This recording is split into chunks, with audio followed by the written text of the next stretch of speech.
네, 새해 첫날인 1일 강원도 최전방의 22사단 GOP 철책을 통한 월북 사건이 발생했습니다. 월북자의 생사는 확인되지 않았고 북한군도 별다른 특이 동향을 보이지 않고 있는데요. 관련 내용과 함께 오전 문 대통령의 신년사 대북 메시지까지 짚어보겠습니다. 박원곤 이화여대 북한학과 교수 나오셨습니다. 어서 오십시오. 네, 안녕하세요. 안녕하십니까. 자, 이제 군이 감시 장비로 월북자를 포착을 하고도 이제 3시간 가까이 몰랐던 사실이 드러났습니다. 현재까지 지금 경보도 정상적으로 작동을 한 것으로 파악이 되고 있고요. 지금 군 경계 감시망이 또 뚫렸다 이런 지적이 나오고 있는데 왜 이런 일이 되풀이되고 있는 건가요? 글쎄 이제 자세한 것은 좀 더 객관적인 조사가 필요하다라고 생각이 되는데 말씀하신 것처럼 이런 안타까운 일, 안타깝다기를 넘어서 사실 이것은 안보 태세, 대비 태세에 우리로서는 치명적인 허점이 드러났다라고 볼 수밖에 없는 상황이고요. 네. 문제는 이런 일이 계속 반복이 된다라는 거에 심각성이 있다라고 생각이 됩니다. 현 정부 들어서 그 경계 실패 미흡 사례 같은 경우에는 2019년에 삼척항에 목선 기순이 있었고 네. 또 서해 공무원 피격 사건 우리가 잘 알려진 거죠. 2020년 9월에 있었고 그다음에 태안 보트 미리국이 있었고 22사단만 하더라도 2020년 11월에 그 철책을 넘어서 하는 이제 이른바 점프 기순이라는 네. 것으로 얘기가 됐었고요. 그리고 바로 작년 2월 같은 경우에는 해엄을 쳐서 22사단 또 그 경계 지역으로 기순을 했었습니다. 그래서 문제는 이럴 때마다 당국에서 장관도 직접 나서서 이 지역에 대한 확실한 경계 태세를 강화하겠다라고 얘기를 했고 네. 또 그 관련 예산들을 상당히 확보해서 이제 과학화 경계 시스템이라는 것을 만들겠다 해서 상당 부분 설치를 했거든요. 그래서 말씀하신 것처럼 이번 같은 경우에도 이 판단을 했었습니다. 네. 그래서 예를 들어서 이제 철책이 있는데 그 철책의 하중에, 그러니까 철책을 누가 흔들거나 그것을 뚫으려고 하면은 자동적으로 경보가 울리게 돼 있고요. 거기에 네. 따라서 폐쇄 회로가 그 지역을 보게 돼 있습니다.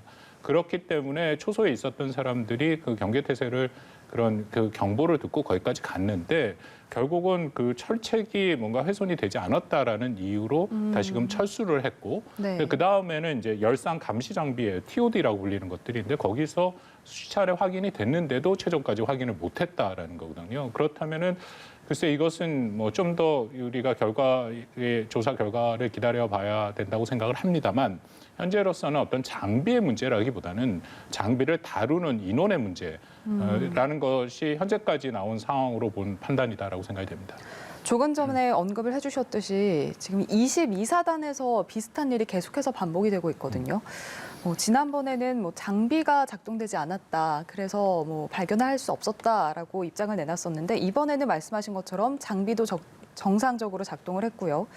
지금 대북 감시망의 최전선이라고 할 수 있는데 이 군 전방 경계 시스템이 지금 허점이 계속해서 드러나는 이유는 뭐라고 보시나요? 글쎄 22사단 같은 경우에 네. 사실은 경계 그 지역이 굉장히 넓은 것은 맞습니다. 이쪽 그 동해안의 해안 지역과 네. 또 이 산악 지역까지를 다 갖고 있었다라는 거고요. 네. 그래서 이제 이 지역에서 지난 수년간 상당히 오랜 기간 동안 굉장히 많은 이런 경계 태세가 뚫렸던 경험들이 있죠. 근데 문제는 그때마다 이 부분을 알고 있기 때문에 이것을 보강을 하겠다라고 네. 계속 얘기를 했고 네. 특히 말씀드린 것처럼 현 정부에 들어와서 계속해서 뚫리니까 여기에 대해서 말씀한 그 장비들을 과학화 장비라는 것을 다 만들었고요. 지난번 작년에 이른바 해엄 기술 이후에는 그것을 AI 시스템까지 동원을 해서 왜냐하면 철책이라는 게 동물들도 이렇게 건드릴 수 있기 때문에 오작동이 사실 있는 것은 맞습니다. 네. 근데 오작동이 있음에도 CCTV가 보니까 그 인원들이 그것을 확인할 수 있는 또 장비도 있거든요. 근데 그런 것들을 통틀어서 오작동을 최대한 줄이는 AI 그런 시스템까지 도입을 하겠다라고 군 당국이 얘기를 했는데 이번 사고가 있은 후에 확인을 해봤더니 아직까지 일종의 검토 수준이다라고 얘기를 하고 있다라는 것은 이것은 분명히 문제가 있다라고 우리가 판단할 수밖에 없는 거고요. 만약에 이 경계 지역이 굉장히 넓다면 이전에도 많이 얘기가 있었습니다. 예를 들어서 해양 경계는 육군이 아니라 이제 다른 군한테 해군한테 맡긴다든지 이제 그런 식의 뭔가 조정을 할 필요가 있었다라는 얘기도 계속 있었고요. 네. 근데 그럼에도 실질적인 조치가 했는데 이렇게 문제가 있다라는 것은 보다 본질적인 어떤 문제가 있을 수밖에 없다라고 생각을 하고 아까 말씀드린 것은 경계 태세에 대한 전체적인 허술함이 있을 부분도 있다라고 판단이 되고 또 하나는 지난번 9.19 군사 합의를 맺지 않았습니까? 네. 그러면서 남북한이 동수의 그 GP 최전방위 초소를 철수를 했는데 공교롭게도 이번에 그 월북을 한 게 그 GP 초소를 근처였더라고 그렇게 알려지고 있습니다. 그렇다면 네네. 거기에 만약 인원이 있었고 이런 정비가 있었다면은 그렇게 월북이 이루어질 가능성이 굉장히 낮죠. 그래서 일부에서는 이제 9.19 군사 합의로 인한 오히려 우리 대비 태세, 경계 태세가 약화된 것이 그 효과가 있지 않느냐라는 그런 문제 제기도 되고 있다라고 생각합니다. 네. 이번 월북자 신원은 아직까지 밝혀지지 않은 거죠? 글쎄 그것도 좀 문제가 있다라고 생각이 되는 게요. 네. 말씀하신 것처럼 이제 3시간 동안의 기회가 있어서 물론 결국은 월북자가 월북을 해버렸기 때문에 신원이 확인이 안 됐다라는 부분도 있었는데 그 앞부분에서 신원 확인이 필요하고 이 신원 확인이 또 필요한 이유 중에 하나는 과연 어떤 형태, 그러니까 이게 사실은 민간인들이 쉽게 들어갈 수 있는 지역은 아니고 그렇죠. 또 그 지역에 대해서 어느 정도 좀 잘 아는 사람들의 가능성이 좀 있긴 합니다. 네, 그렇지만 아직까지는 뭐 정보가 제한돼서 저도 정확히 말씀을 드리기는 어렵습니다. 근데 걱정은 뭐 알려졌습니다만 북한이 작년 1월부터 이제 벌써 올 1월까지 되면은 만 2년이 되는 거죠. 재작년 1월부터 시작을 했으니까 완전히 그 북한의 전체 국경을 봉쇄하는 비상 방역 체계를 선포하고 지금 오고 있습니다. 그러니까 네. 이런 상황이기 때문에 우리가 재작년에도 경험을 했습니다만 서해에서도 그 공무원 피격 사건이 있지 않습니까? 그렇기 때문에 우리 국민이 월북을 했는데 그 국민의 안전이 보장이 되지 않는다라는 것도 우리가 좀 우려가 되는 상황이죠. 네. 말씀하신 것처럼 지금 코로나19 방역 때문에 외부 인력 유입에 굉장히 지금 민감한 반응을 보이고 있는데 북한이 월북자 신변을 과연 어떻게 처리할까 이런 우려가 나오고 있습니다. 저희가 어떻게 좀 그래서 뭐 우리 군 어렵지만, 당국에서는 그 부분이 우려가 돼서 네네. 통신선을 통해서 북측에 이제 이런 사건이 있었다라고 연락을 줬는데 북측에서는 아직까지는 답변이 없는 거로 알려져 있고요. 네. 북한은 이 코로나 신경증이라고 불릴 만큼 그 비상 방역 태세를 선포한 이후에 지금까지 북한에 입국한 경우가 없습니다.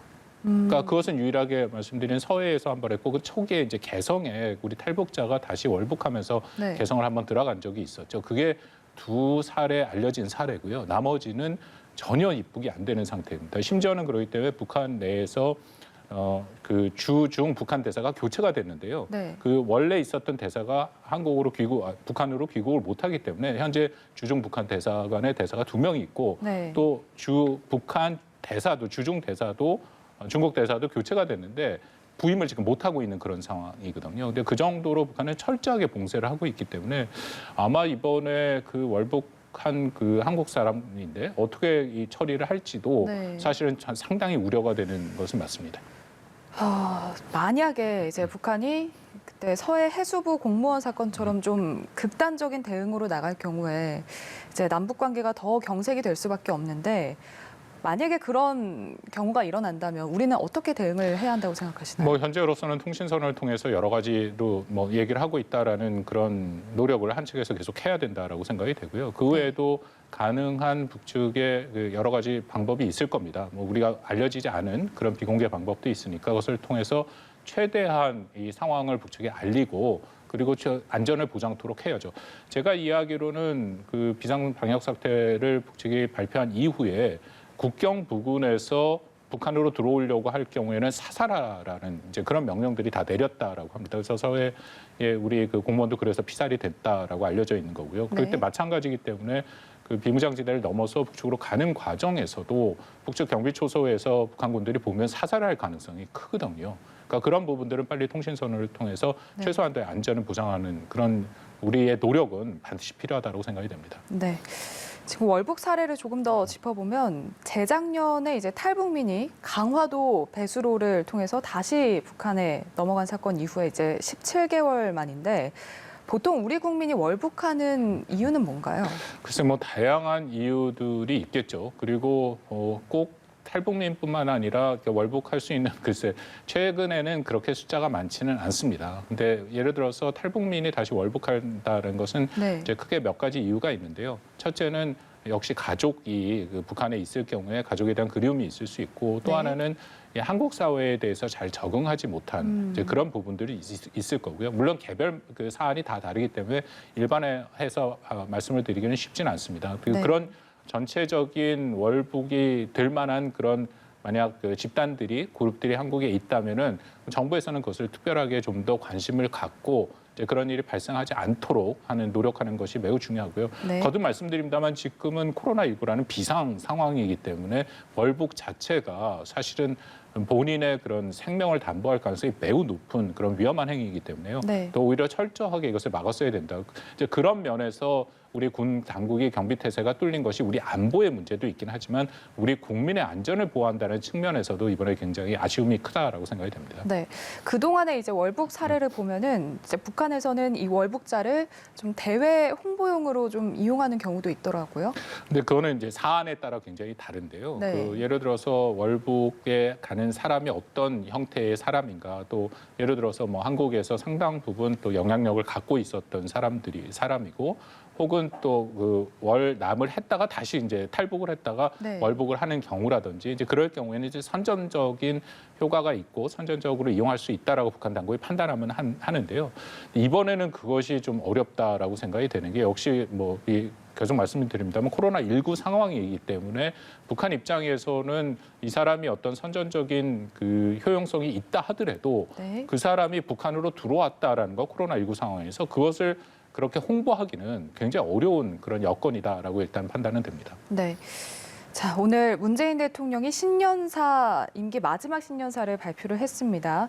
아무래도 이 한반도 평화 프로세스가 문재인 정부의 수건이었던 만큼 오늘 이 신년사에서 어떤 대북 메시지가 나올지에 관심이 집중이 됐었는데요.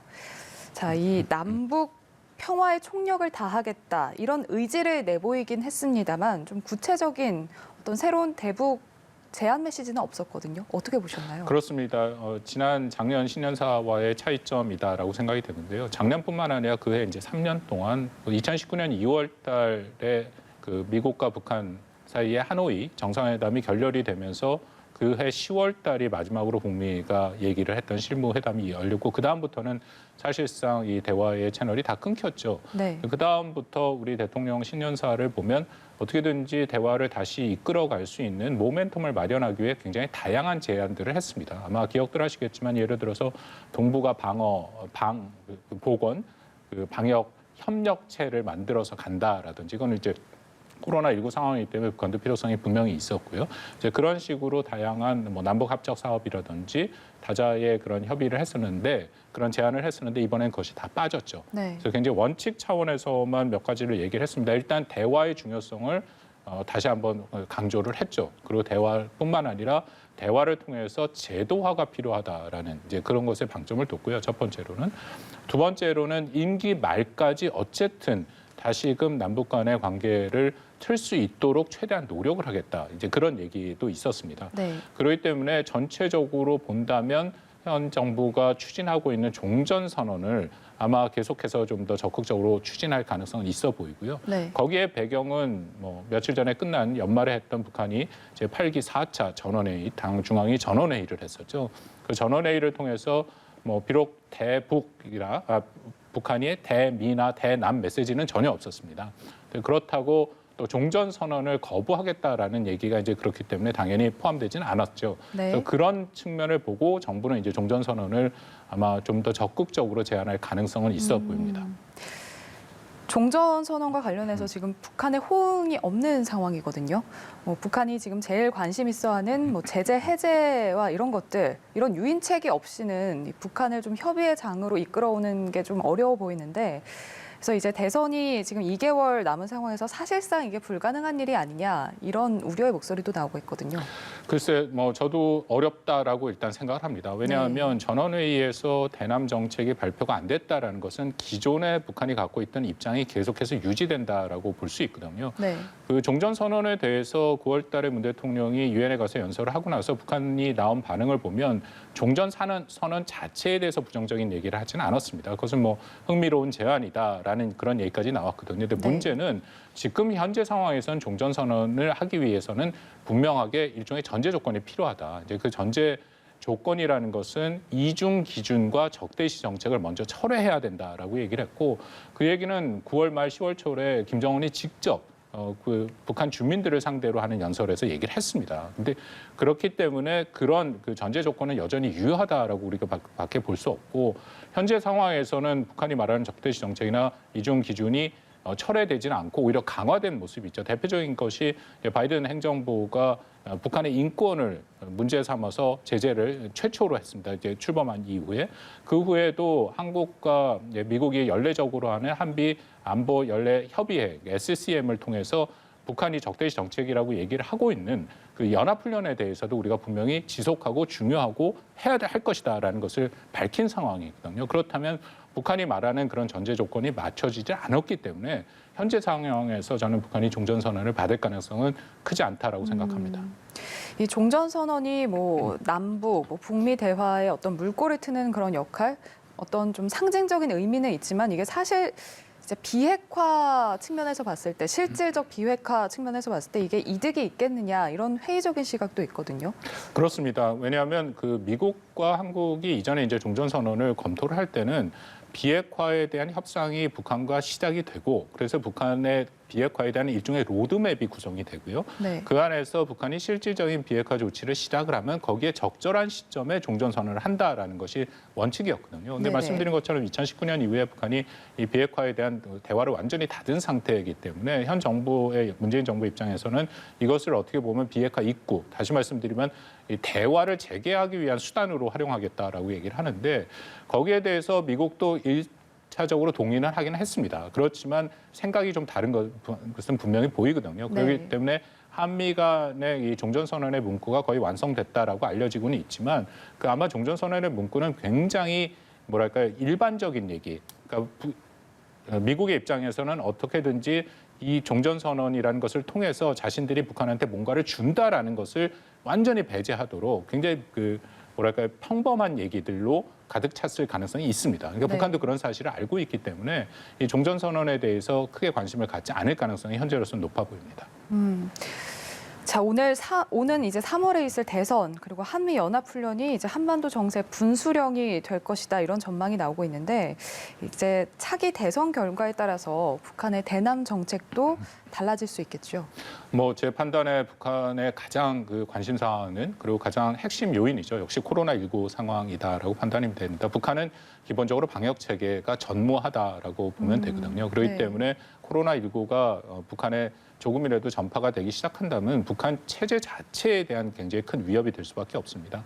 그러니까 거기에 준해서 북한의 이제 계획들을 해 나갈 가능성이 크는데요. 그럼에도 말씀하신 내년의 중요 정치 행사, 예를 들어서 2월 달에 베이징 올림픽이 있고 3월 달에 네. 한국 대선이 있고 그 시기에는 아마 북한이 좀 조용하고 사태를 좀 볼 상황은 있는데요. 근데 다만 이제 4월 달에 여러 가지 그 북한에서 중요한 정치 행사가 다 몰려 있습니다. 김일성 생일 110주년 그 생일이 되는 것이고 또 북한 당 창건 90주년이 되는 이른바 이제 정주년이라고 꺾어지는 해기 때문에 북한의 입장에서는 그것을 굉장히 크게 뭔가 선전을 해야 할 필요성이 있고요. 또 하나는 늘 한국이 대선이 끝나고 새 정부가 출범할 즈음 되면은 북한이 이것을 어떤 형식으로든지 뭐 길들이기라는 표현을 쓸 수도 있는 거고 네. 새로운 정부의 대북 정책을 확인하기 위한 방법으로 일종의 도발을 한 그런 사례들이 굉장히 많습니다. 그렇기 때문에 4월 달이 저는 굉장히 중요한 시기고 또 위기가 올 가능성도 있다라고 생각이 되기 때문에 정부가 대화도 물론 뭐 계속 끈을 갖고는 있어야 된다라고 판단을 하지만 거기에 대한 그 반대쪽에서 북한이 그런 도발할 가능성에 대해서도